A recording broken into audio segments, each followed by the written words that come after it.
All right. Good evening. Oh boy, we got some feedback. Hang on just a moment. There, how's that? That's better. All right. So we'll start that again. Good evening, everybody. It is Jim 2.0. Jim is actually away. He was wife napped and was unable to make it.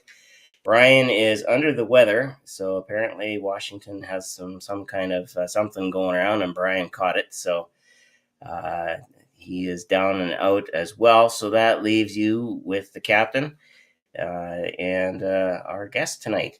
So just really brief thing. I'm going to give my really brief tech tip, but I believe this one is probably the most life-saving of all the tips that I've given up to this point.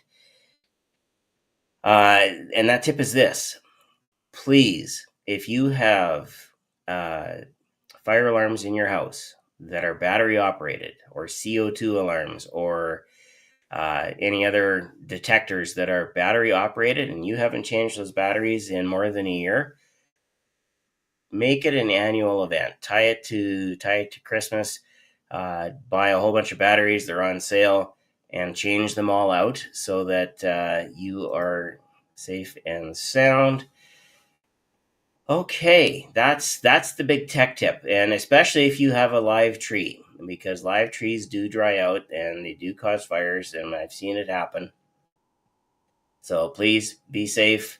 Make sure all of your alarms are in working order, and all the batteries are changed. And a little bit of prevention can save a lot. So we got a few people joining us here. So we got Jen C on TikTok and Fearlessly Phoenixing on TikTok and YouTube. Rolling in, and good evening. Okay, now this is where I need like a fourth and fifth screen here, because to introduce our guest will take a little bit. All right, here we go. So our guest tonight, Jodie Solberg, is a certified master hypnotherapist, transpersonal wellness coach, transformational speaker, and international best-selling author, holding a doctorate in counseling. With over 2 decades of experience both as a therapist and a coach, and an educational background in both social and clinical psychology, Jodie founded Psyched Up Success in 2019 to integrate her expertise and support clients of all ages and stages in their healing journey. Her work focuses on helping her clients heal from trauma and anxiety, embrace neurodiversity, remove mental blocks to success, gain clarity and confidence, creating inner peace and work-life harmony, preventing burnout, and achieving their personal and professional goals while prioritizing self-care and self-compassion. As a certified hypnobirthing educator, prenatal bonding facilitator, and Golding Sleep Talk Method parenting consultant, Jodie is passionate about helping parents feel empowered to have positive birthing experiences and parenting experiences while fostering secure attachment, building healthy relationships, and cultivating lasting personal confidence and self-esteem. Jodie's greatest joy and purpose is guiding others to connect with their inner wisdom, find their unique identity and voice, and create a life they love. Tools and resources and so on are all over her website. I know I was there earlier today to double check and make sure we had all of the information. So with all of that said, please welcome our guest tonight, Jodie Solberg. And there she is. Hi, Shawn. Thank you. Welcome to Hypnosis Hero. We've got a few people here that want to say hello already. Fearlessly Phoenixing saying good evening. And Paulette St. Louis saying hello, Hypno Peeps. Hello, everyone. Thanks for watching, and thanks for joining Shawn and I for our show tonight. It's just us today. This is going to be a top 10 episode. I can feel it already. We have a couple of people who are really into education and learning. And surprisingly, and I'm going to start off with this one, surprisingly, at one time I actually considered certifying in hypnobirthing myself. Nice. Yeah, So, that's fantastic. Yeah, we need more men in hypnobirthing. Absolutely. well, Because it's not, that's what I thought. yeah. Well, it's not a solo thing. In hypnobirthing, we invite partners, spouses, support people to come along and not be on the outside. And there's a lot of men that have shared with me that this is such an amazing experience for them because maybe in the past, for past births of other children, they felt like they were outsiders, they were kind of helpless and over, on the outside of the room or the other side of the room, just not knowing how they could support their partner. And so that's one of the things that I like to do in all of those types of parenting and birthing programs that I do, whether it's hypnobirthing or prenatal bonding or the parenting consulting you were talking about, is involving both parents so that it's not just all, first of all, falling on mom, but then also so the dads feel really connected and like they're a part of it. They don't feel like they're outsiders anymore. And I think that that's really important. There's Mm. finishing saying, imagine if hypnobirthing was a way for men to just deeply understand. And having a male who facilitates it creates a sense of more than just her or the feeling of me. Well, I can give you my experience because I have two boys, and it was the tale of two births. Our oldest son, Alex, he was first. He was a little bit early, and because my ex-wife was a smaller lady, there were some complications, and they spent a fair bit of time in the hospital. It was just a 26-hour birth followed by about a week and a half stay. Um, Contrast that with our second son, where we had a lot of extra, what I'll call help. It was a much less stressful scenario. And on a June 30th, at the end, last day of school, out comes Christopher. It was about 6 hours ish. Mm-hmm. And we were out the next day. That's amazing. And the difference, I'm convinced the difference was as much attributed to the rest of the church praying for us as it was the fact that what they were saying was actually penetrating and was in very few words as hypnotic as just a regular hypnotic induction. It kept everybody calm, it kept everybody moving, and it was pretty much spot on as far as a birth would go. That's amazing. Yeah, calm and relaxation goes such a long way. Oh, And yeah, with hypnobirthing, it's really combining, right? Teaching self hypnosis and all of these relaxation and breathing techniques and visualizations and affirmations and all of those things with the information, the education, understanding what's going on, and really being able to trust in their bodies and the birth process, as well as being their own advocates. It's such a different mindset.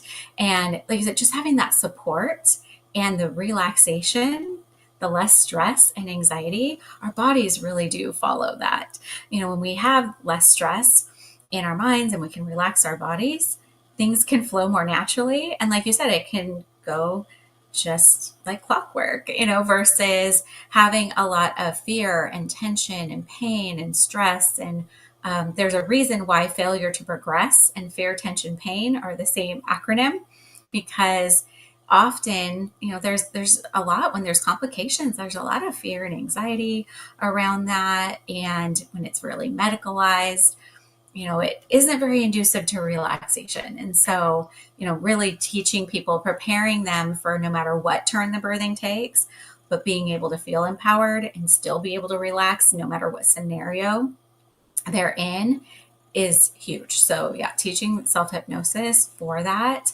is a game changer. Absolutely. nice. Yeah, like um, my hand can attest to the difference because for 24 of those 26 hours, I am pretty sure I didn't have any blood flow to my fingers.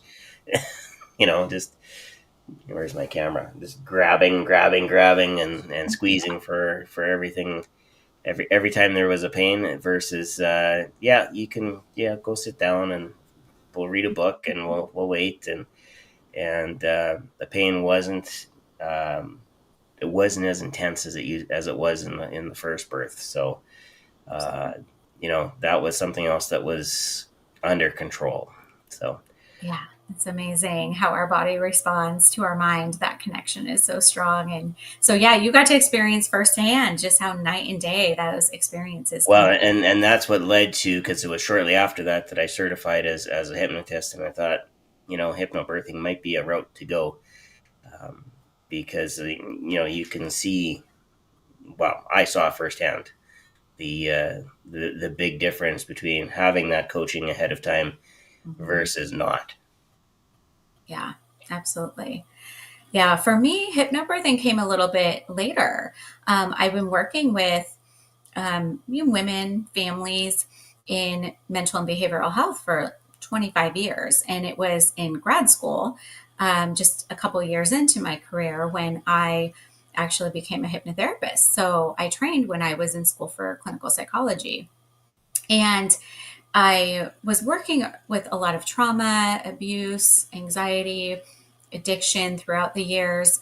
And what I found was that I was working with so many people who were dealing with the after effects of childhood trauma, birth trauma, all of these things. And I was working with a lot of women. I do have male clients too, but I was working with a lot of women predominantly. And they were, going through all the seasons of life, including having children, maybe wanting to have more children. So pregnancy, postpartum challenges. And so I was seeing so much of that, and they'd want to help themselves and then be able to help their family and help their kids. And so I started doing a deeper dive a few years back because I was already seeing people throughout pregnancy and helping them with hypnosis. I would help them feel more connected or feel better physically throughout, some of the symptoms, and deal with postpartum challenges, depression or anxiety or whatever the case might be. And so I was part of that care team and that support person, but I wanted to do that deeper dive into the pre and perinatal side because there's so much more that we can do for prevention and early intervention. We can help people to really find those resources from within to help them release those anxieties and fears and those past traumatic experiences, and to feel really empowered and educated, like we said, with hypnobirthing. And so that's what led me into that whole hypnobirthing and prenatal bonding world, was what can we do as professionals to support people so that they maybe don't have to deal with that. They can have the second experience that you were describing, even after the first experience, right? Even after a really painful, traumatic experience, they could have a positive one, and that it didn't always have to be that way. And so to help shift people's beliefs around their abilities to prevent these things. And that was a real game changer for me, is really going down that route of what can I do versus what do we have to unravel, right? Well, how can we prevent these things, or how can we help, versus just like, well, it is what it is, and now let's try to fix it after the fact. It's almost a novel idea, It is. preventative hypnosis. Yeah. Isn't that amazing? It is a really novel idea. It was novel for me. I'd been doing this for 20 years, and it kind of blew my mind a little bit that, how can we prevent these traumas? Because if you're going in, it's kind of like if you're working with somebody who has a health condition and you're helping prepare them for surgery, right? You can help them prepare their mind and their body for that versus just dealing with it after the fact when they are still dealing with the chronic pain where they didn't heal, perhaps, all the way in the way that they wanted to, or they're still dealing with that nagging thing, Yeah. or they had a really traumatic experience with medical tests and therapies and things like that. We've all heard stories of that or experienced those types of things ourselves. I know I have. And so, if we can prepare ahead of time, be prepared, informed, educated, get permission from all the parts of the body of, hey, this is what's going on. And so we're like ready for it. And our nervous system doesn't go into, so in hypnobirthing, we call it the emergency room versus the healing room. So when your nervous system is really activated and you go into fight or flight mode, that's the emergency room. And the Right. healing room is where you can be calm and relaxed and feel prepared for things. And so if you can stay in that healing room, it's amazing because your body and your brain on the same wavelength, on the same page here, can release things like endorphins, the good positive hormones that can help to alleviate pain, that can literally be up to 200 times as effective as morphine. That's powerful, just from staying in that really regulated state versus, we go into that emergency room, our body is in that fight or flight mode and releasing all of these fear, tension, pain, creating and reinforcing types of hormones. And then all of our capabilities, right? All of our resources are going to what? Fight, flight, or flee, right? And so it's all going to our extremities. It's all taken away from our healing ability. And then we're stuck in this cycle where, a lot of times people stay activated and they go through this trauma and they don't release it. And so that's a huge part of what I focus on with hypnobirthing, but also with all of my clients of how can we get into this more regulated place. And hypnotherapy is so amazing. Hypnosis is incredible for being able to do that in a really calm, gentle way, which is what I love. You can get those deeper results in that more relaxed state and have a I love that, much speedier recovery, a full recovery and a speedier recovery, because you're able to be prepared for that and you're being able to talk to your body about its ability to heal. And again, if you do that proactively, Mm-hmm. you get so much more benefit. I often, and being the educator that I am, I've been known to give a test or two, Mm-hmm. but I've also been known to actually, and this is, I can track this over classes, not just a class or a particular set of students, but I would say, okay, here's the final exam. And the day before when we had study period, here's the answers, guys. And they still didn't believe me. You're And like, here we are, here we are with a tool that really is so powerful. It can alter your life, saying, hey, if you guys would take this step before you do that step, you're going to have much better results. It's mind-boggling why we're always kind of last on everybody's list.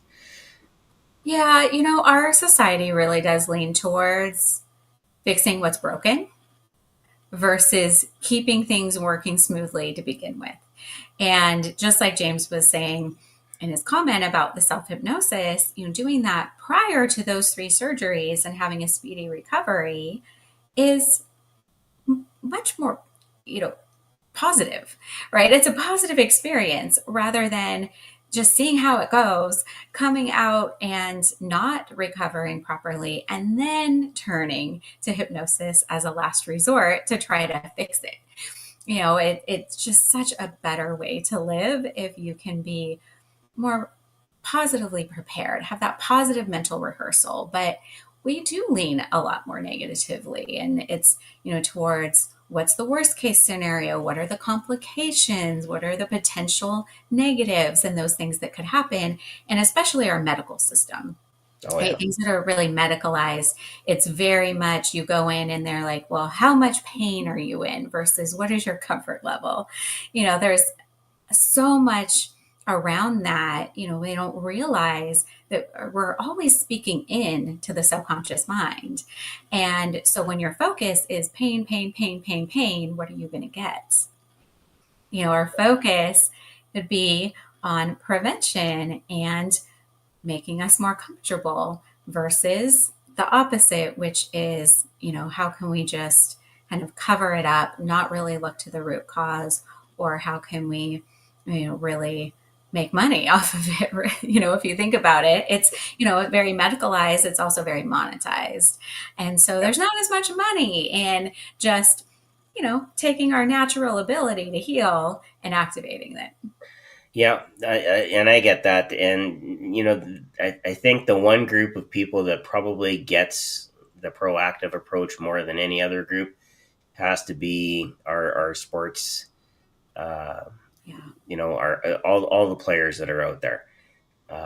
They will get that ability to, the more I prepare, the more prepared I can be, the better I'm going to execute. And that one, that one extra session or that one extra affirmation, whatever it is, could make the difference between winning and losing. Mm-hmm. And especially if you think of something like the Olympics, where the difference between winning and losing is 100th of a second, right? Oh, yeah. Like that group gets it. We had a few people in the chat here as well. So we had Fearlessly Phoenixing, of course, James, and we've got Ben Garcia, who is, I believe, in Arizona. Nice. And he says that we're missing someone. We're missing two someones tonight. One was wife napped, and the other one is under the weather. So, as much as you guys bug me about my Canadian weather systems and the fact that it was minus 45 here last week, you guys have weather systems too, apparently. So. We have had some interesting weather systems happening over here on the West Coast. So yeah, it has been very interesting. But, Ben had a comment there. I see that when you say I'm going to get sick, you end up getting sick. And that's so true. It's absolutely true. And a lot of people do that this time of year, don't they? They say, oh, we always get sick this time of year.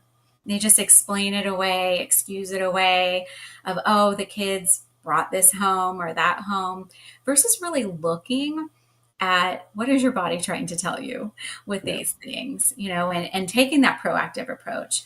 And you're absolutely right. I mean, there's a lot more people on the alternative healthcare side that are more in the proactive side of things.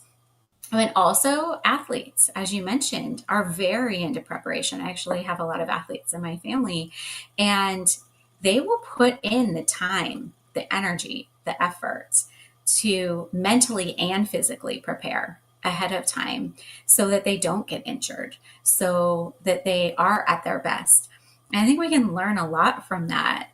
When we're just going through the motions and we're so stressed out and so busy all the time, and we're not taking the time to take care of ourselves first, then that's what happens. We end up wearing ourselves down. Our body's giving us signs and symptoms. It's saying, hey, over here, could you take care of me? And when we're not paying attention to that, that's when it takes us down. And so I do work with a lot of clients also around burnout. And I think that to me is one of the leading causes is we're very disconnected mentally and physically as a society for some reason. We like to talk, and the medical community does this a lot too, because of, specializing and be like, okay, your mind's over here and your body's over here somewhere. And it's not true. They are very much connected. And when we're just treating your ankle or this one organ, somebody's just looking at your stomach, or they're just looking at your head, or they're just looking at your foot over here, we're not looking at the whole. And even the CDC, so the Centers for Disease Control, will tell you 85% of physiological conditions have a psychological component. And so all these health conditions, they are either, they could be created, but also just exacerbated. If you have something going on, and you're not recovering properly, or your symptoms keep coming up, we also need to look at what's going on in the subconscious that's in charge of things like your bodily processes. And we know what the fear of the unknown will do, Absolutely. especially if it has the opportunity to keep gnawing at you through pain or through whatever symptom it happens to be. As long as that symptom is there, it's in the back of your mind, chirping at you, as one of my friends would say. Yeah, exactly. It's there. And then we ignore it, and it gets bigger and it gets bigger until it's actually a disease or something wrong. And yeah, it's really kind of important for people to understand that if we listen to those things sooner rather than later, it's much easier to deal with. But we tend to suppress and push things down, whether it's emotions or physical symptoms or whatever that is, and be like, I don't have time for that. I'll deal with that later. And then it's like this pressure cooker that ends up building up until it blows. And so, yeah, it's really key for people to learn more about how their mind and body are connected and how these things work and how to get reconnected, how to tune in. And hypnosis is so amazing for that, to be able to find out what's going on behind the surface, or behind the curtain, or under the surface, one of the two. I mixed my metaphors there, but it works. Yeah, I knew where you were going with it. Knew what I was talking about. Yeah. But then we really do know what's happening. And it's important to know that, like you said, that fear of the unknown, I think, keeps people from looking at what's happening under the hood. We'll just add a third metaphor in there. It'd be great. It keeps them from taking a look at those things. And it really isn't as scary as they think it is. It really is something that I think everybody should explore more. Yeah. Ben says he has a golfer as a client, senior in high school, and he's improved tremendously through hypnosis. That's 100% there. But I think where we're going to go next is, because we've talked about how the community kind of disassociates the mind, the body, and everything else. Here, the question is, how do you integrate hypnotherapy, transpersonal wellness, coaching? How does that work inside of, I'm coming to see Dr. Jodie. What happens? How do you balance all three of those to give your clients the results that they are after? That's a great question. So when people come to see me, there are a lot of tools in the toolbox, so to speak, right? And I do a lot of somatic work. I'm trained in a lot of somatic techniques for regulation. And as we talked about, I bring all of it together in hypnobirthing, but also in all of the work that I do with my clients. And so, we'll do sessions where I'll teach breathing techniques or some progressive relaxation or body scans, things of that nature, helping them to, first of all, learn how to physically and mentally and emotionally relax. So I think that's important, to give tools where, they can have some mindfulness, staying more in the present moment, being able to regulate their nervous system and their emotions.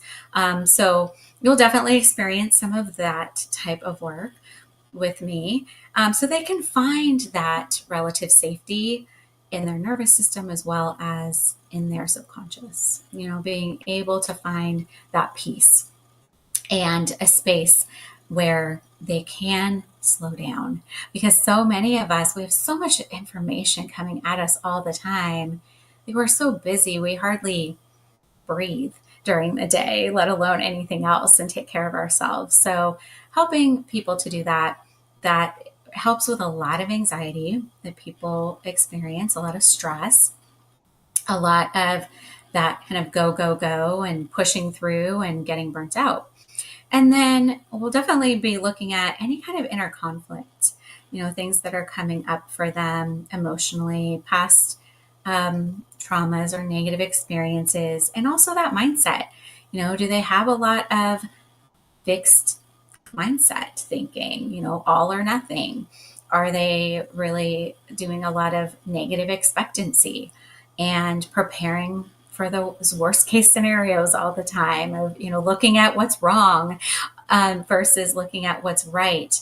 If they're looking at what they want less of all of the time, we know, right, as hypnotists, that when they're constantly telling their subconscious all about what they don't want, like we talked about with pain, right? If you're thinking pain, pain, pain, pain, pain all the time, you're creating a really strong pathway for pain.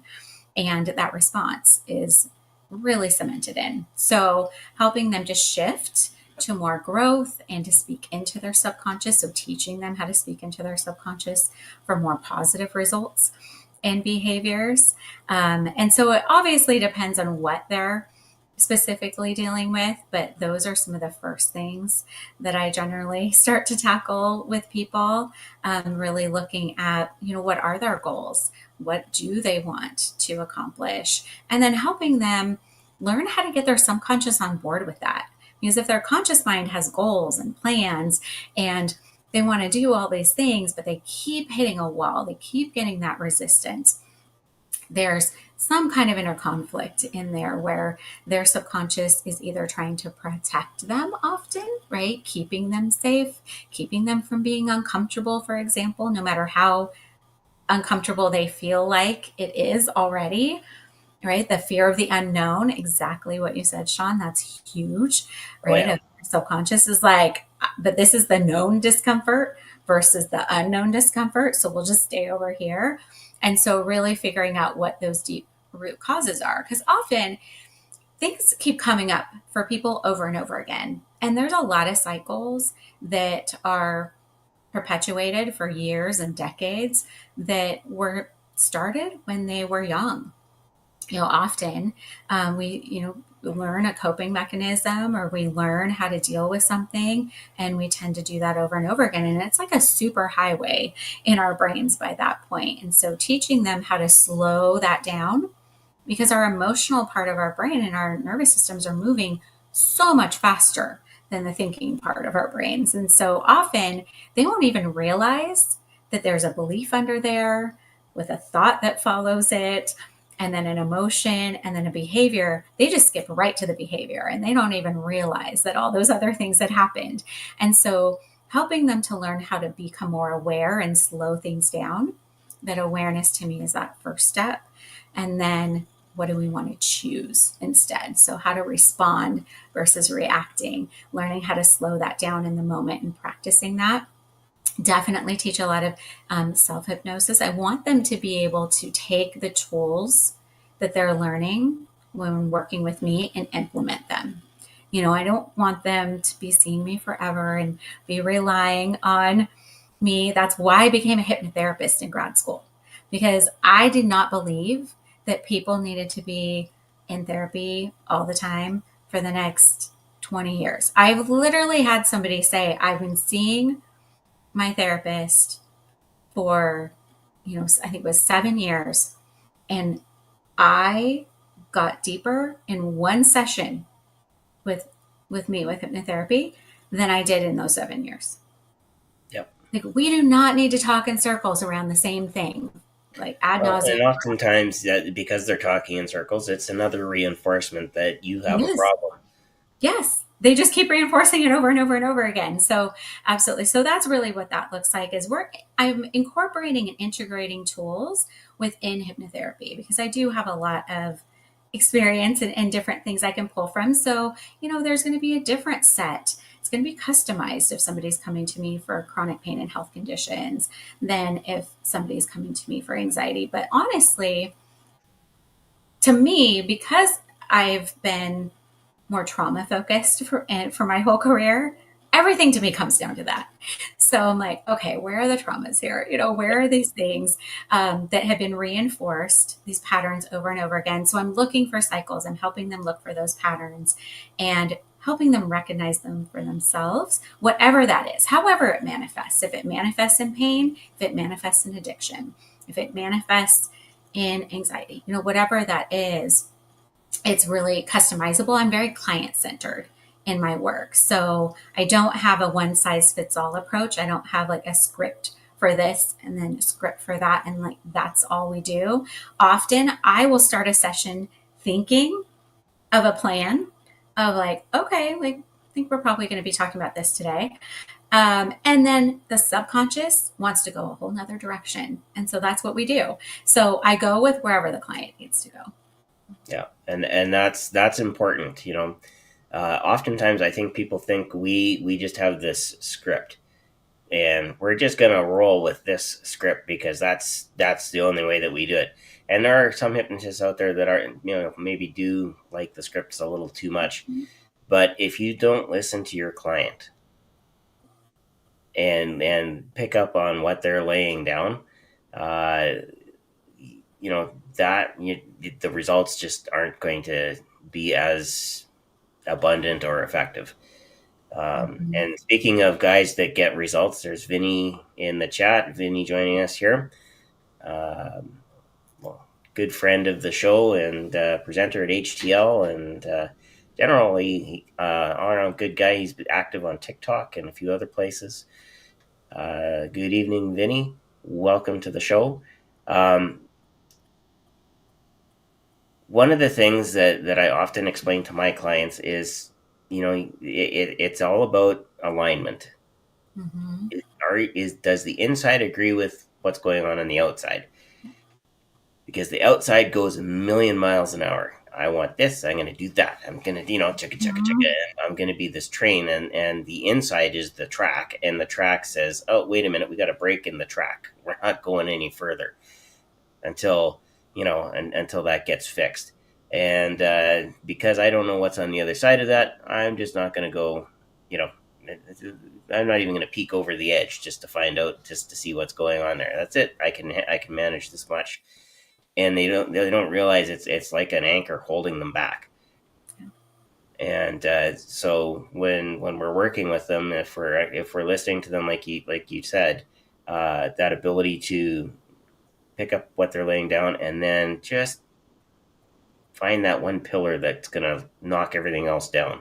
That one trauma, that one cycle that you mentioned, that they have these patterns. If we find that right one, success, because all of a sudden they are able to see life from a completely different perspective, and Oh, that's why we got into hypnosis. You know, not the TV stuff, because that stuff is oh my goodness. Yes, the TV stuff that we always have to overcome and deal with. It was funny because I always thought that hypnosis was the most misrepresented thing in media. I was like, it has to be. And then I oh became yeah, a hypnobirthing educator and figured out that birth is right there with it. That, it's like, what do they show? Everything's always an emergency. Everything's always, screaming your head off. It's really interesting that, the things that I talk about all the time are the things that you really have to overcome people's beliefs, those past programs about what does this look like, because everything's so reinforced. That pain concept is so reinforced that I it's so funny. I always talk about, I just demystify, really, right? When people are talking about what they saw on TV, like, what do you think? I always ask in my hypnobirthing classes, what do you think of? What is the association when I say the word birth? And then I also do that with hypnosis. What do you think of when I say the word hypnosis? And 90% of the time, it's the pocket watch. They're yep, like, I'm like, the 1700s pocket watch, yep. right? You start with one, and you start with one example. Yeah. Uh, yeah, people. My number one question when I'm on TikTok live, just out there answering Mm-hmm. questions about hypnosis. That is the number one question: is it mind control? And Yeah. I keep telling people, well, it's minus 45 outside. If it was mind control, do you think I would be living here or on an island, all by fully staffed and fully paid for by everybody else whose minds I control? Right. Yeah. You're like, would I be yeah, no, not in negative 45-degree weather with no servants? Like, really? Yeah. when I do Come that. on. I don't want to have to shovel the snow myself. Like, No, yeah, I bet you do. Because that's not what it's about. Absolutely. And it's so about people, them controlling their minds better. that's right. It's like, actually, you're going to be more in control because right now you're being influenced by everyone else because you're not aware of it, right? When we're looking at all the little hidden hypnotists in our lives, I always talk about television. Why do you think they call it programming? Why do you think you're humming the pharmaceutical jingle as soon as the commercial comes on? You don't even know what that is. You don't even know if you'll ever need it in your life or what it's for, but you know the song. You know all the images that are about to come up on the screen because it's there. And so, yeah, it's really interesting. And I just make a joke out of the pocket watch. I just tell them that, it just makes your eyeballs tired. Like they did not understand back in the 1700s how our brain worked. And I'm like, yes, it will absolutely make your eyeballs tired to follow a pocket watch for that long. And I could just ask you to close your eyes, and you're perfectly capable of doing that. And so I don't really need to swing a pocket watch in front of your face. I think we'll be okay. And then they laugh and they realize that it really is their control, right? It really is them opting in. They have to choose to relax and to do this and to participate. And they're going to have more control. They'll have more focus and awareness. And it's about helping them find their answers from within. As hypnotherapists, we're not telling people what to do, how to think, how to act. Like, I'm not doing that. I'm, I only do that on stage. exactly. And Jim has told me, I know at firsthand, that I would be the worst stage hypnotist ever because I am not directive at all whatsoever. So there's a time and a place. And even though, with stage hypnotism, that's the other thing people need to realize. And Jim and I have had this conversation too. If he's going through the audience and somebody's like, well, I don't think you can hypnotize me, he'll be like, nope, I can't, sit down. And they'll pick the person who, right, is the one who wants to participate, that is game. It's opting in. And so it really is a misnomer to think that, yeah, we're just running around controlling everybody's minds. Because, like you said, we'd have way more money if we did that. I'd have bank accounts upon bank accounts. Right. I'd have people to take care of the auditors who think that they're auditing me, but they're not. They're auditing somebody else. I got a whole plan, but I need lots of people. Yeah. We need lots of people and different skills. And yeah, it's all about, positive things. It's helping people, right? It's helping Yeah. people for entertainment, for relaxation, whatever your arena is. We're here for a positive purpose, not for anything nefarious, for sure. Yeah. 100%. And again, maybe it's just the educator in me. One of the things that I try and weave into the shows that I do is that kind of educational piece. Like, we're having fun here. This is great. But, think about how much your mind could be, um, you know, helping you get further ahead, helping you be successful. And if you have questions after the show, I'll stick around and answer them. And, invariably there'll be a few people come up and will ask about, can you help me quit smoking or lose weight?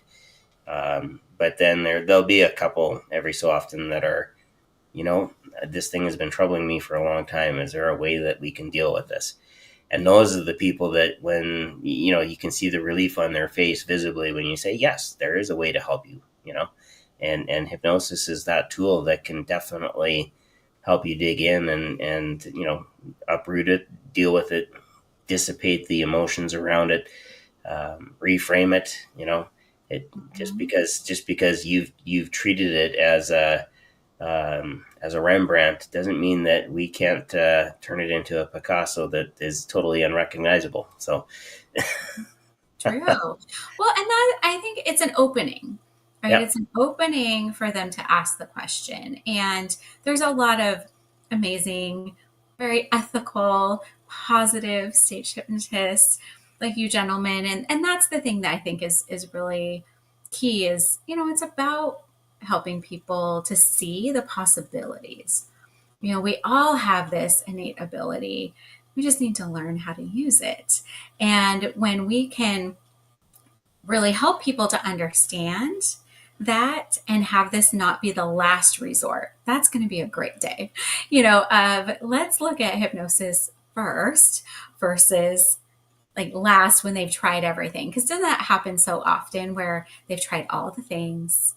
And like you said, then there's such relief because they're like, I've been dealing with this for years and I've tried everything and nothing's worked. Could this help me?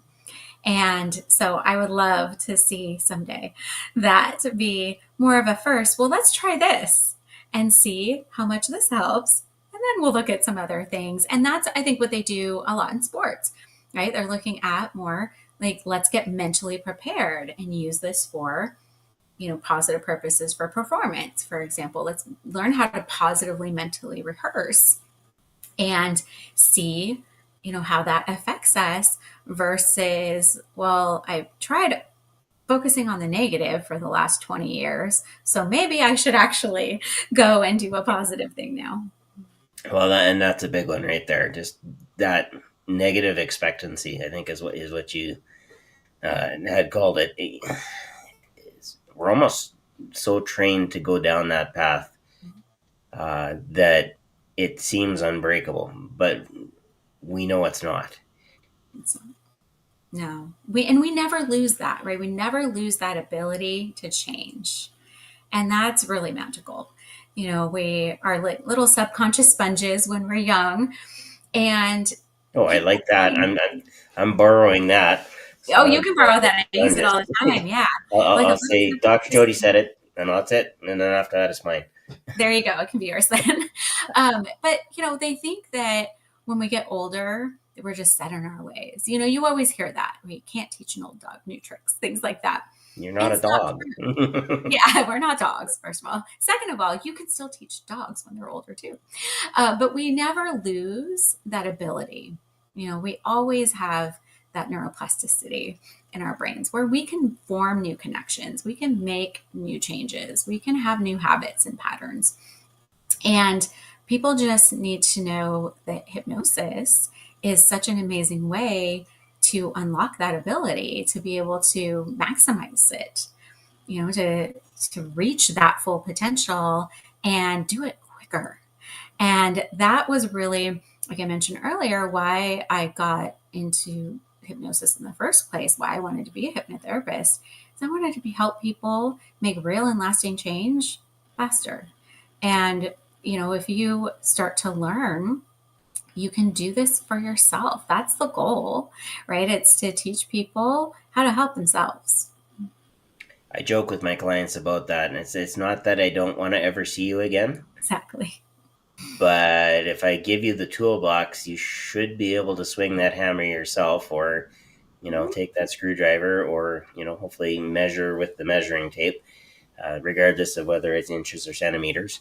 I mean, the tools are the tools, and if you make use of them yourself, then you can change everything about you. If you could literally do a complete 360 from where you are right now, and come out, on the success side of the equation. Absolutely. Yeah, it really is. Having somebody there to teach you is so valuable at the beginning, right? The first time you use a table saw, you probably want someone teaching you, right? Like I said, with your tools. But then, yeah, you should be able to do it on your own. When I'm doing hypnobirthing classes, I use, it's like learning how to drive. Could you watch some YouTube videos? Could you read some books on how to drive? Yeah, right? You can take the test. It's probably nice to have somebody sitting next to you in the car and helping you practice. And then you can go off and do that on your own. And it's very similar to what you were just saying, I can give you the tools and then you can do that for yourself. And yes, Dorothy, you had the power all along. But here's the thing. She never told Dorothy that she did have the power. And that's a point of controversy. I've read about that lately. It's like, hey, you gave her the shoes and then you made her go all over the place and you never told her she could just go home. I thought actually I was going to mention the shoes, and I thought Paulette was maybe making fun of my footwear or something. But, you know, we're telling people, and I think that that's key, of like, here, let me give you these shoes, but let me tell you and show you how they work, right? So you can get yourself home. No bait and switch with us. Yeah, no, it's that's exactly it. And once people, and I always tell my clients this, and the audience as well. Once you know your way to hypnosis, you can get there anytime that makes sense. You know, you don't have to wait. You don't have to wait for a hypnotist to help you. You know, Mm-hmm. and it's always more powerful when you use it and use it and use it and use it. Mm-hmm. Any hypnotist that's experienced hypnosis, because I'm sure that's 99 and 44 100% of us, but there's probably a few that haven't. Uh, Anybody who's experienced hypnosis multiple times will tell you it's always easier as you work through it, you know, iteration after iteration after iteration. And oddly enough, when you start looking at how you change, it's always one step, one step, one step, one step, but you work the same process to get there. Absolutely. Yeah. It's just reinforcing it over and over again. And you can go deeper, faster, the more you practice. And yeah, so it becomes really powerful. And that's, you know, a huge premise of, you know, all the practice when we do hypnobirthing classes. There's a lot of practice, and it's all about them practicing all the way up until birth. So they're able to go deep quickly. It's like second nature by the time they get there. And so I do think that that's important, that they're not just doing that with us in a session, but they are practicing in between so that it can get reinforced. Because whenever you're creating a new pathway in the brain, too, we're reinforcing that. Think about the pattern that you're in right now, probably been doing your whole life or most of it, right? Decades and decades. And so when you can shift the pattern, we have to reinforce that.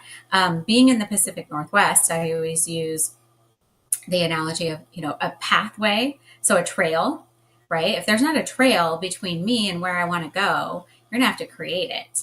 And you're going to get kind of scratched up and you're pushing everything aside. And you're going to have to take that path a lot instead of taking the highway that can get there too, right? You have to form this new path. But over time, you're able to create a trail and then a road, and then it gets cemented in. But with hypnosis, you can do that in a lot fewer repetitions. You know, I read something recently that was if you're working from the conscious mind, and let's say you're doing it, maybe you're doing an affirmation, for example, it takes 400 repetitions to make change in the conscious mind. If you start to engage your subconscious, your creativity, your imagination, or play, for example, you get that down to about 20 repetitions. And, you know, when we're looking at hypnosis rates, you know, a lot of times you can get down to more like 6. So it's really a shortcut in a lot of ways. But like you said, the more you practice, the stronger that connection is, and the faster and easier your mind and your body are going to be able to drop down into that, and the more effective it's going to be. Right. So just working the numbers, Yeah, 400 times, that's a lot. 20 times. So you're 20 times more successful, or you're successful 20 times faster. But then with hypnosis, if we get it down to 6-ish times, you're now 3.5 times more, faster than, at 20. And it just, to me, it's not even as much the accelerator as the time. How much time do you want to take to make this change? Because I think any person that's ever gone through change will tell you that crisis always happens on the curve of change, and that curve can be a really long curve if it's 400 times to get your affirmation in versus a really, fairly short, quick left or quick right to get to the next destination with hypnosis. Yeah, Which one would you take? It's a no-brainer. It really is. But like you said, more people just need to know about it, which is why doing things like this is so important, to spread the word about hypnosis and let people know it's not scary, it's not weird. It's, not as mystical as they make it seem on television, that it really is our natural ability of our brain to be able to do this. And so it's science, and it also can be a really amazing tool. 100%. And speaking of things that we do to promote hypnosis, you have some books out there, and this one here, I'm going to post this into the chat and see if I can't actually bring it up here as well. And this one right here, I think, is the one. Now, I will apologize in advance. I am on Amazon.ca because we actually do have our own version of Amazon.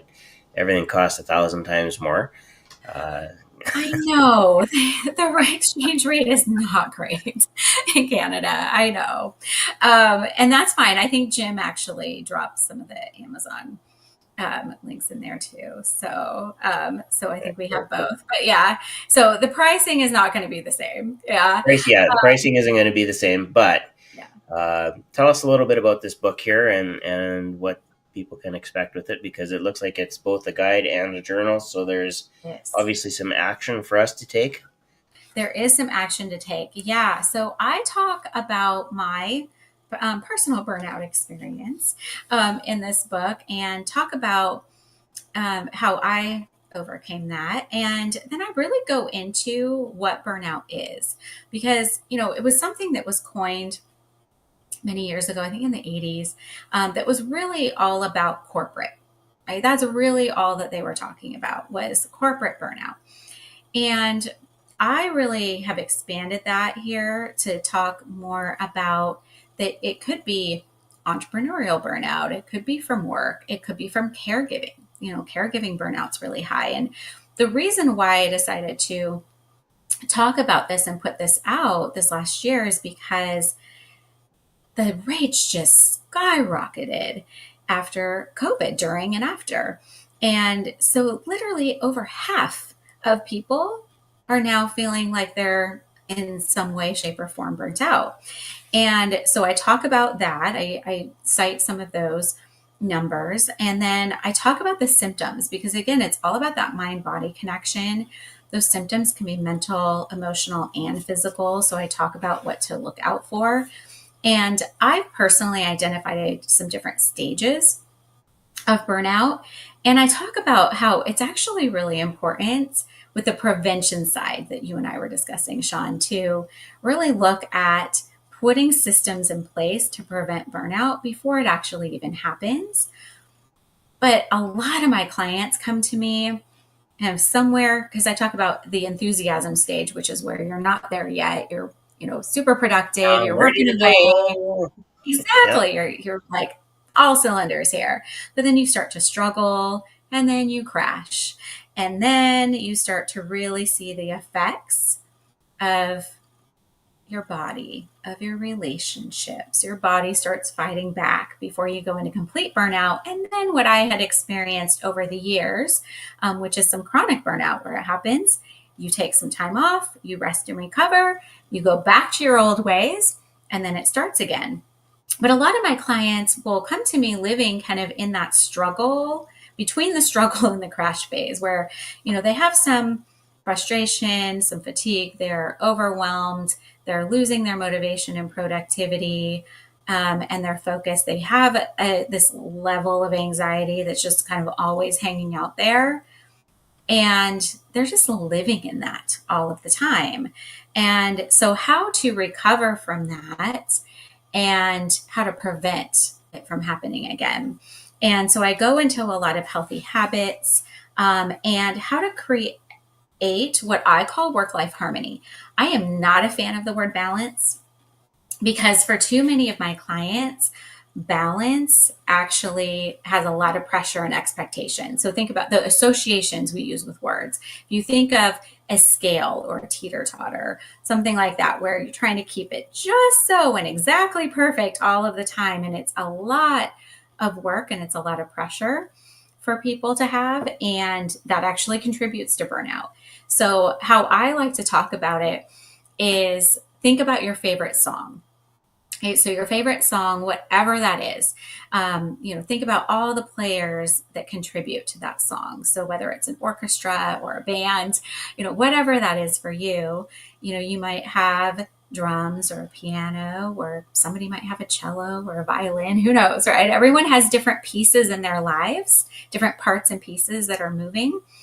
And the goal isn't that everything's exactly perfectly balanced, where they're all playing exactly at the same level all the time. Not at all. Sometimes you're going to have a drum solo or a guitar solo or a vocal solo, and it's all about needing to take care of yourself, maybe.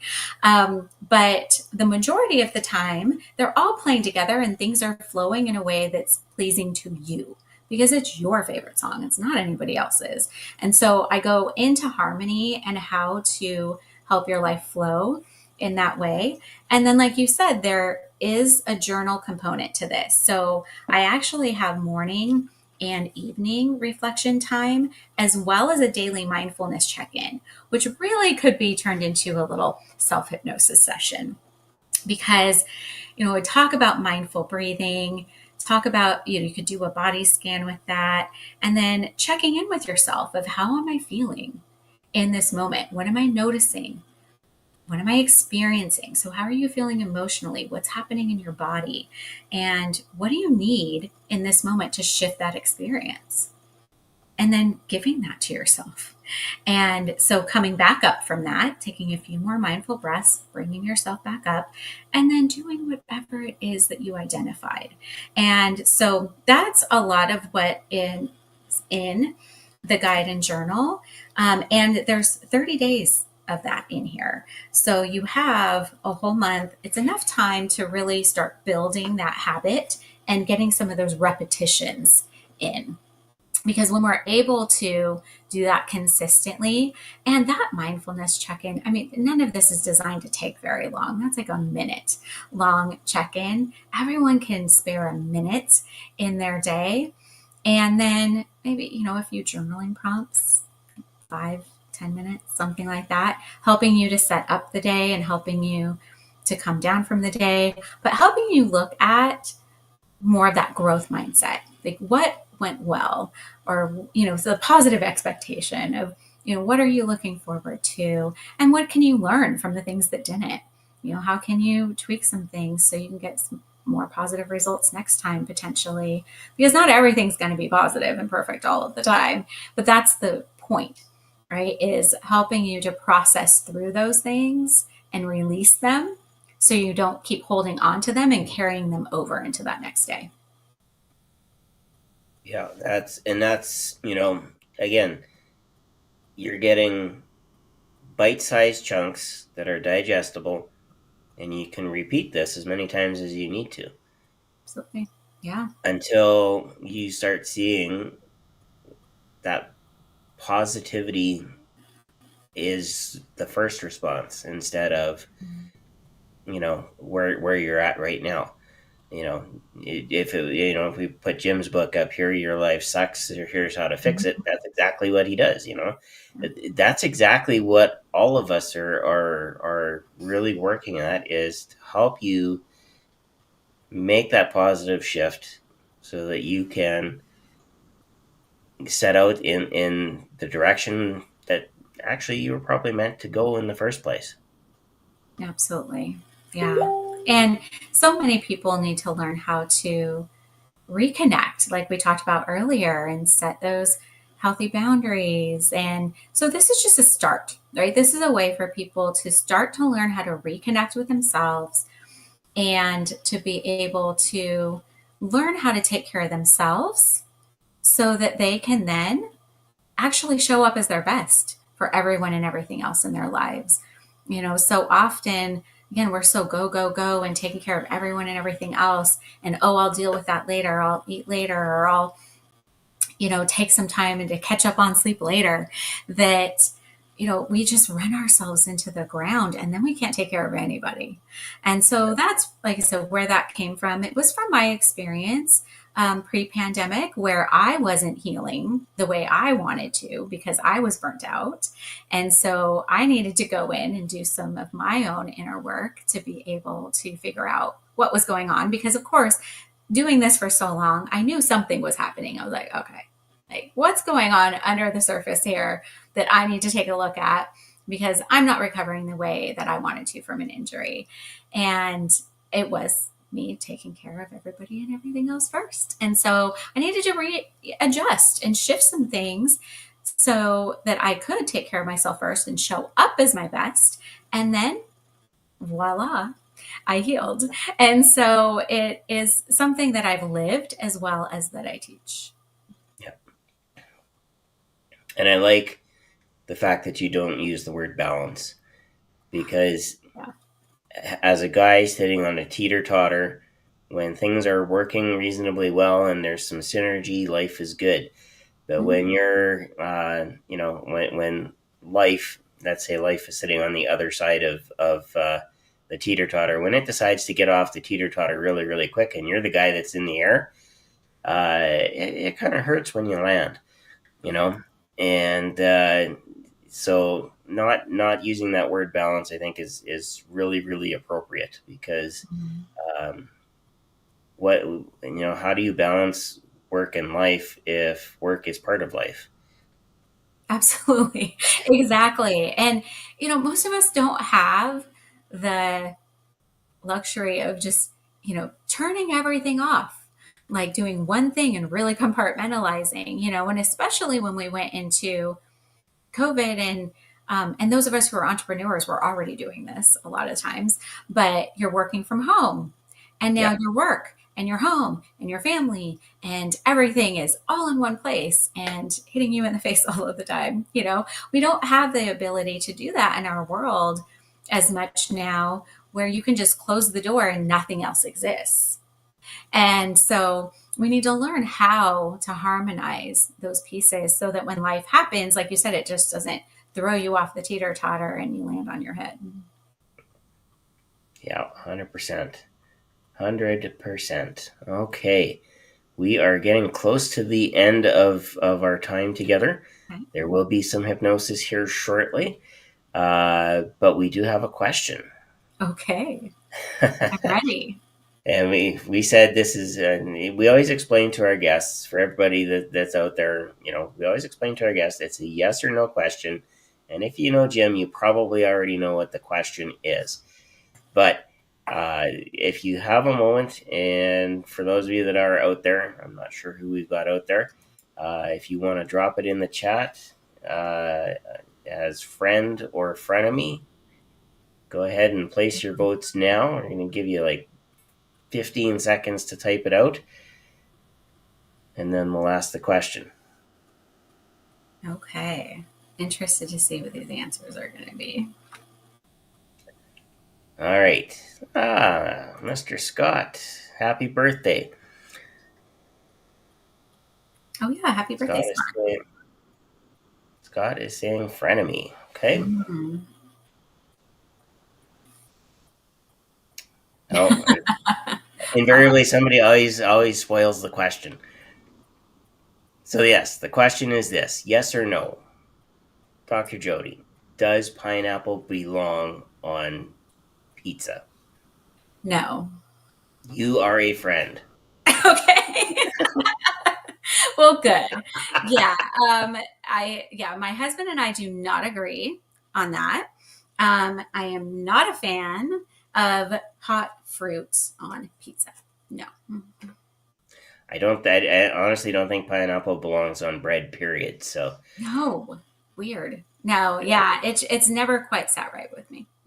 Yeah, no, 100%. You are a friend. I will let Jim know. I will let Brian know. Sorry, Scott. Sorry, Scott. And I say that tongue in cheek, knowing that Scott 2 days ago posted a nice little picture of his pizza for Jim and Brian and myself to just poke fun at us. Well, hey, it was his and birthday. He's all the allowed to have pineapple on it. pineapple on pizza. We'll let it slide. So awesome. Scott says yes, he's had a great birthday. Okay. I'm trying to think if there's any, of all the questions that Jim listed, I think we got through like 2 of them. We probably talked about 6 more just naturally through our conversations. So pineapple upside down cake. I like my cake right side up and vanilla. Yeah, the sweetness helps. I will say that because it's a cake and not a pizza, I'm neutral on that subject. It's not a favorite, but I'll let it slide. I'm just more of a Dole plantation, like fresh pineapple kind of girl. Yeah, if you're gonna have pineapple for pineapple's sake, then that's great. And Scott's now poking fun. Yes, meat lovers pizza with pineapple and jalapeno. I think I saw more jalapenos on there than I did pineapple. So, but being from Texas, I suppose that's not a big surprise. No, not at all. It is the sweet balances out the heat. I could see that. If you're a pineapple pizza fan, I could see that. Yeah. Is there anything else that we didn't cover that you would like to talk about? No, we didn't talk much about your website. We talked a lot about how you Mm. integrate and do a lot of the things that you do. Having those tools in the toolbox. Is there anything else about Dr. Jodie that we should know? I feel like absolutely if anybody is interested to learn more, visit my website for sure, because I have, as you said, Shawn, a lot of resources available on my website. I have some free downloads that you can check out there. I actually have a relaxing getaway guided session that's a little bit similar. It's a version of what we're going to be doing tonight here in a moment. So you can download that. I have a guide to mastering mindfulness, and you can just learn more about my programs and who I am. So feel free to go there, and you can reach out to me, or if you'd like to book a call and chat or have a consultation, we can do that as well. So I think we'll let them go explore because we are getting towards the end here, and I want to make sure that we have time to do our hypnosis. All right. And speaking of that, I should probably put out the banner because we have this special banner that goes across the bottom that says, "Hey, out there, please don't listen if you're driving, if you're moving around." And oddly enough, we joke about it, but I actually did have somebody on TikTok that was cooking, chopping vegetables. And I said, probably not the best to listen right now, or put the knife down and don't, hurt yourself with the knife. So, but let's do listen in a safe spot, whether that's sitting on the couch, laying on the couch or bed, whatever it is. Definitely you want to have a quiet place where you won't be disturbed. And if you have headphones or earbuds, definitely recommend those as well. Mm-hmm. For those of you that are listening online and not seeing the video, so, on Spotify and so on and so forth, please make sure you are in that safe environment, and then go ahead and proceed with the hypnosis, which is exactly what we're going to do right now. So I'll turn it over to you and go ahead and take us away. I'll be watching a few different things, so ignore me, but definitely listen to Dr. Jodie. Okay, sounds good. And I do want to give one other just small caveat because I decided since it's almost winter and it's been very dark outside, and as you said, Shawn, it's -45 there. We are going to go on a little bit of a relaxing getaway, as I mentioned, to the beach. We're going to do a little ocean beach thing. So be aware that we are going to talk about water a little bit. So if you're not a water fan, I just want to prepare anyone for that ahead of time, okay? All right, so everyone get nice and comfortable and sit back. And when you're ready, you can simply allow your eyes to close, taking a nice deep breath in, nice and refreshing, and just releasing any tension as you exhale, relaxing deeper and deeper with every breath, just allowing everything from the day, your to-do list, even all of our conversation that you were listening to before this, to fade away.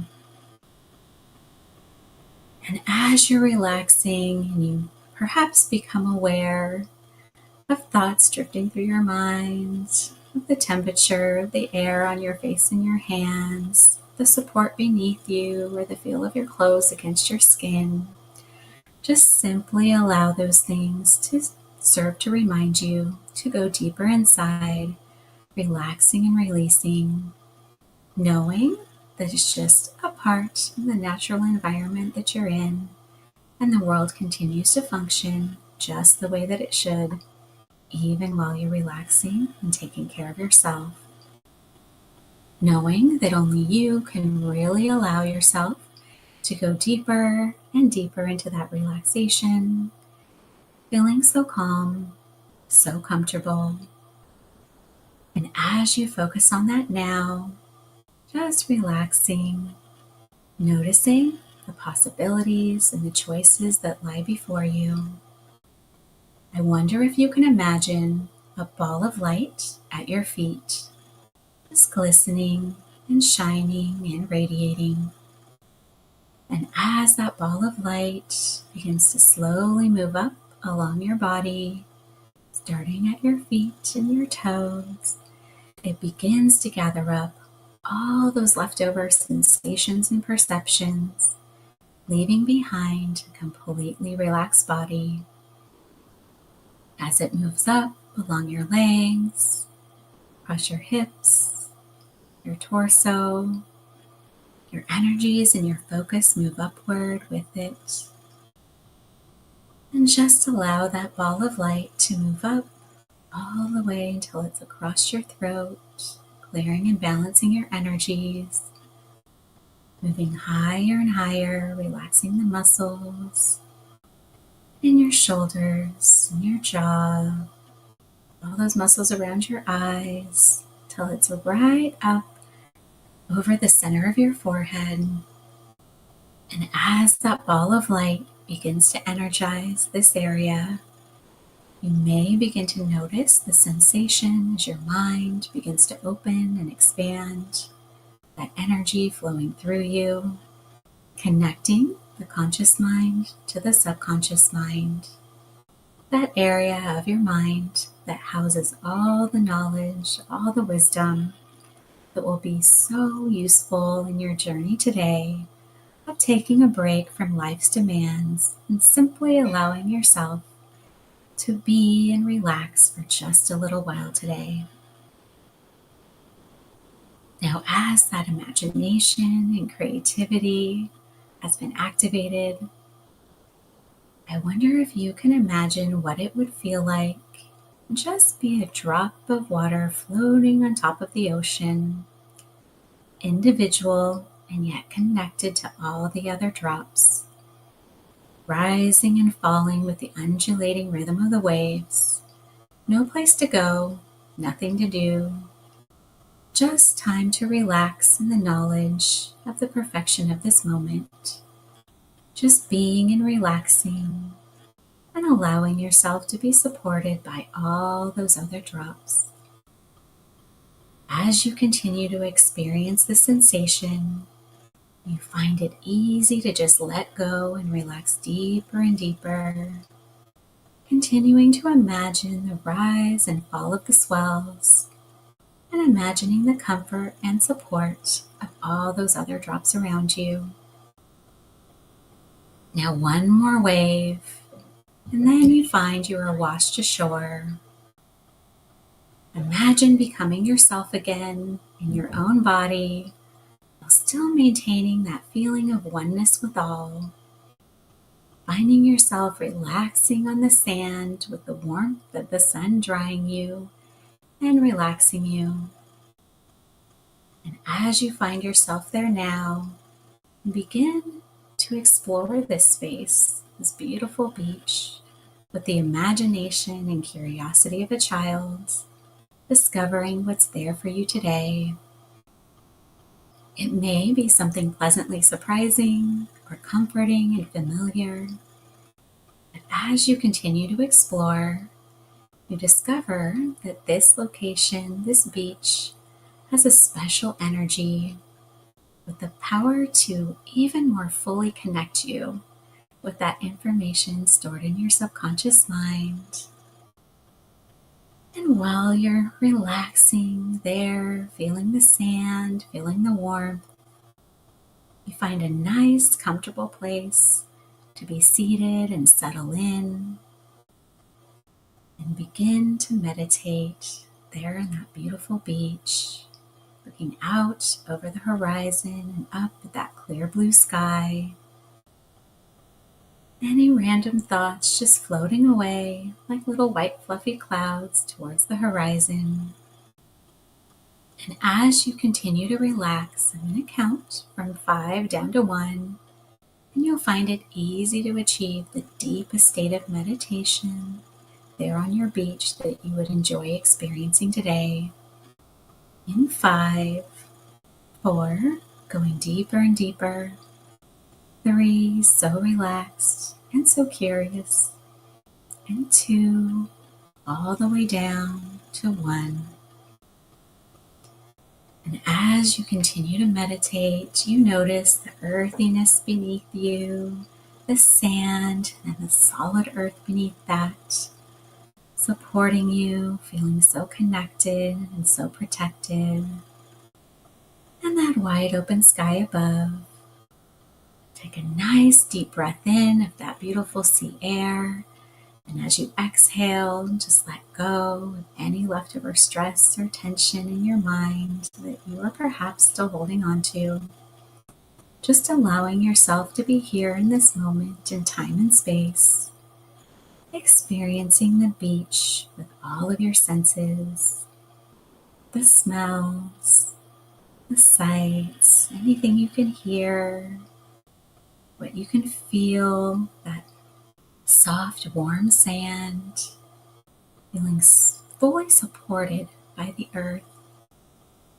Go ahead and imagine just extending your energy down through that sand into the earth, like sending roots down into the ground and drop all that earthy groundedness, allowing it to fill your body, feeling so connected and stable, planted firmly, knowing you have a place on this earth and you are here now.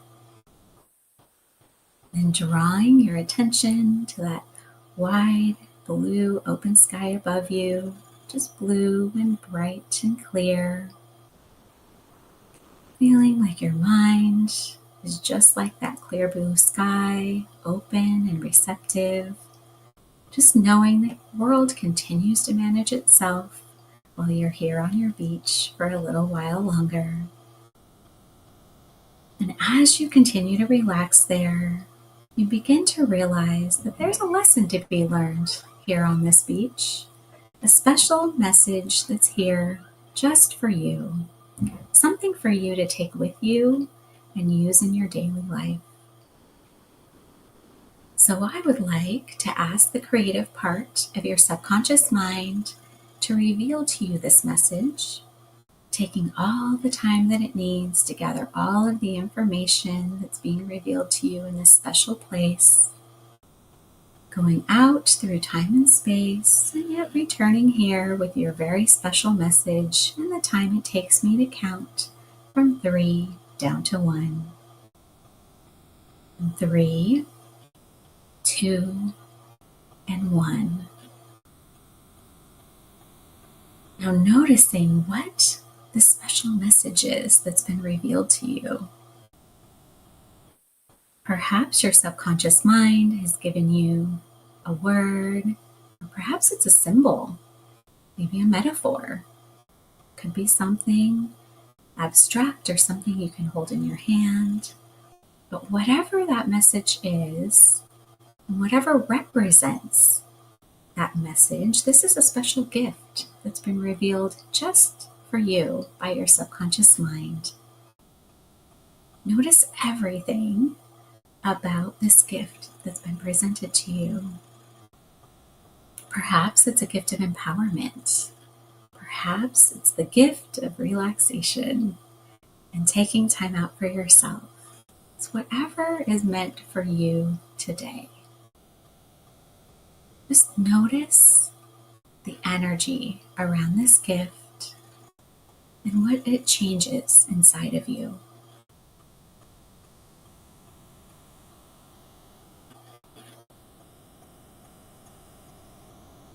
If this were a magical gift, I'd like you to imagine how you could use it in your daily life. When would this message be the most useful for you?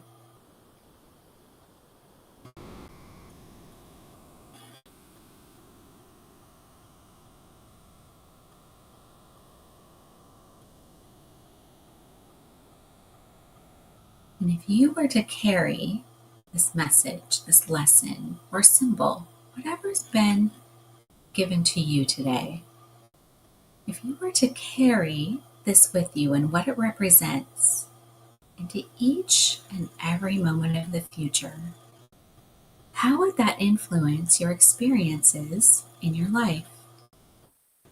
What would you be able to do, to be, to have?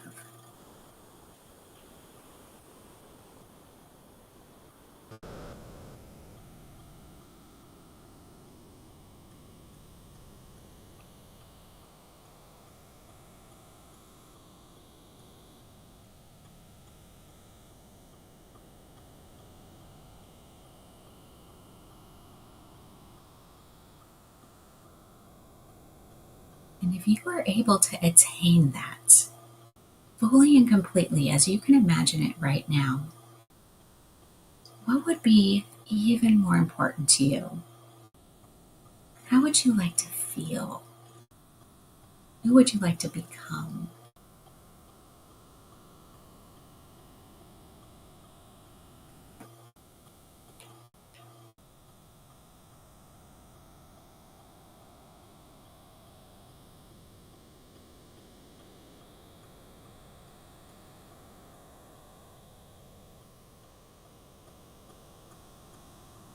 Now, as you're experiencing all of these good feelings,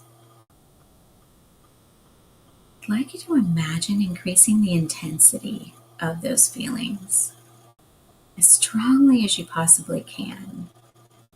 Just like you're turning up the volume on your car stereo to your favorite song. Feel those good feelings as intensely as you would enjoy feeling them right now in this moment. And feel them in your mind, your body, your energy, onto your very soul, as if they were radiating from within you and all around you. Turn that up to its highest point,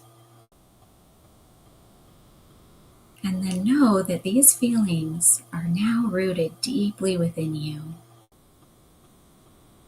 And so anytime in the future, when you want to reconnect with all of those good feelings and the message that you received today, this deep level of relaxation and connection that you found here today, everything that you've experienced, you can simply take a breath, close your eyes, remember that message that you received today, feel all of those good feelings radiating from within, and you can find yourself right back where you are right now.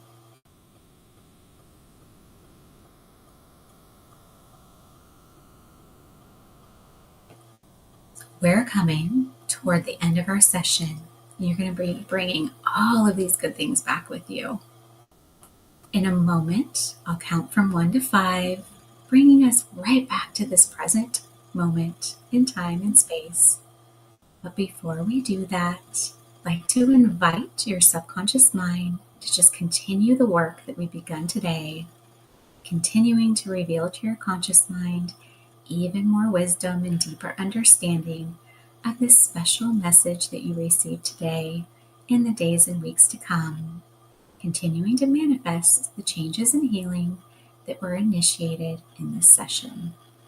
So returning here, I'll count 1, 2, 3 coming up, 4, aware of this time and space, perhaps finding some movement, stretching if needed, and 5, fully alert, still relaxed and refreshed, feeling confident and enthusiastic about the path that lies before you.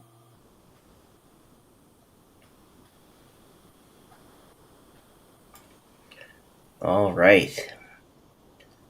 As you get your bearings, let us know how that was for you. That certainly was quite the journey.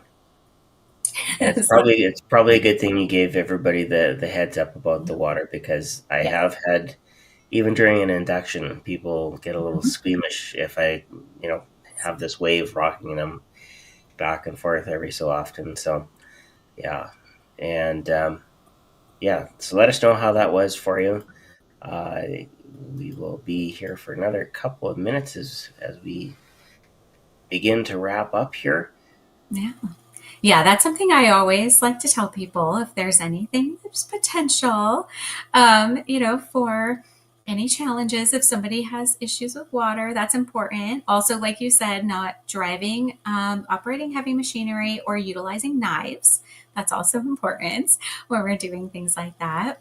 But I thought it was fitting today, like I said, especially in our area of the world and how dark and dreary and cold it's been. Having a little beach vacay is always nice. I think, what day is it? It's the 16th. Mm-hmm. So the 21st. Saturday. Yeah. So by Saturday, the days will actually start getting longer, even though it probably won't seem like it for another month. Yes, I'm excited about that. Saturday's the solstice. It's also my wedding anniversary, which is exciting. Congratulations. Thank you. So, it's our 22nd wedding anniversary on Saturday. And nice. Yes, shortest day of the year. So I'm looking forward to things going the other direction. But as you said, here and where you are too, it's not going to get warmer till March. So we're still stuck in the cold, but at least we can go on a little beach vacation in our minds, if nothing else. Well, and just think about it, everything that we talked about up to this point. Think about how powerful that actually is. Yeah. The fact that we're able to release those, what I'll call summer endorphins. Yes, exactly. It's so true. Yeah, releasing those feel-good hormones instead of the tension and the freezingness. I remember when I was younger and I was in college and would go out to bars and things like that. And I lived in the mountains where it was very snowy and freezing cold. And I remember even back then I was doing a little self-hypnosis with myself, because I would be outside and it would be absolutely freezing outside, and I'd be like, it's so warm, isn't it so warm out here? I would walk myself through it. I'm like, gosh, it's so hot out, and it really does actually work. So either that or they would have thought you were Canadian. Yeah, one of the two. Well, going back, I am partially. So I live really close to the border, as a matter of fact. So I'm just south of Abbotsford, BC. And my great-grandmother on one side was French Canadian. She was from Ontario. And so she had dual citizenship, and they always lived up here close where I am by the border. And she used to make me the best French food when I was staying home from school sick. Oh, yeah. I can imagine that. Yeah, it was great. You actually know what real poutine is like. I do. Absolutely. Yes. It's a delicacy. I'll have to wait. Jim's gonna have to fly a little bit further this way to get the really good stuff, because apparently the cheese that they use only it lasts 24 hours and then it loses its squeak. So, okay. yeah. So, and the only reason I know that is because I got into an argument actually with a French chef from Quebec, and it was actually a pastor who happened by that said, "Oh, by the way, yeah, no, he's right." so, Mm-hmm. so I was wrong on multiple levels. So I repented. Yes, he knew what it was truly the right and good thing. Yeah, And it has to exactly. be authentic, cannot be replicated. I get that.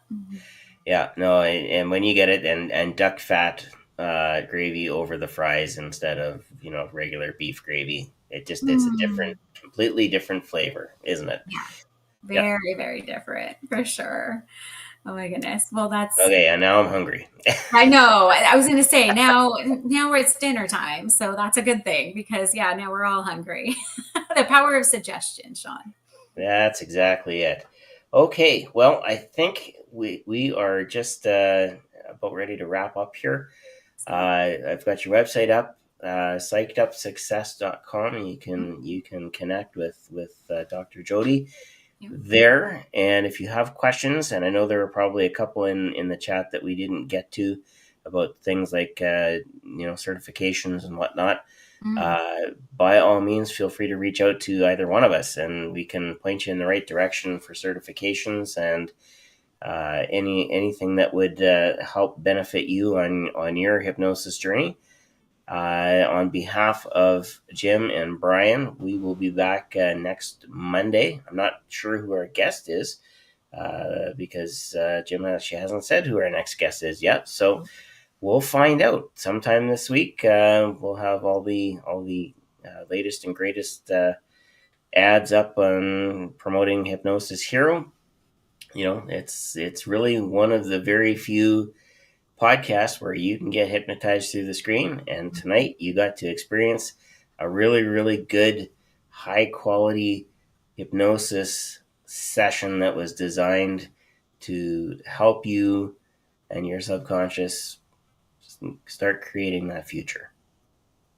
Thank you. Thank you so much for having me, Shawn. It was great to be here. Absolutely, and I'm also going to tell Jim and Brian that we have to have you back Yes. when they're here as well, because I'm sure, knowing Brian, but I'm sure that there'll be a slightly different dynamic. Hmm. And our sense of humors do tend to change when there's more of us in the room. Uh, but beyond that, I think we've only touched on just a very little bit of the depth of the work that you actually have in your toolbox. So uh, come back and share more with us. I will, absolutely. I'll come back and we can answer the rest of Jim's questions because I know we just had our own conversation over here. I'm going to tell Jim, no, we got through all the questions. We just didn't ask them. We just didn't ask him. Yeah, We're sorry, just on Jim. the same wavelength. So We were, and I did tell him that too. I love when conversations just flow, honestly. And so, like I said, it's a different dynamic. And so we'll come back and we'll talk about some different things. And yeah, we'll spend some more time together. Thank you so much for having me here today. And I'll look forward to the next time. sounds good. And for everybody else, like I said, we'll see you next Monday night. And take care, be well, be awesome. Good night, everybody.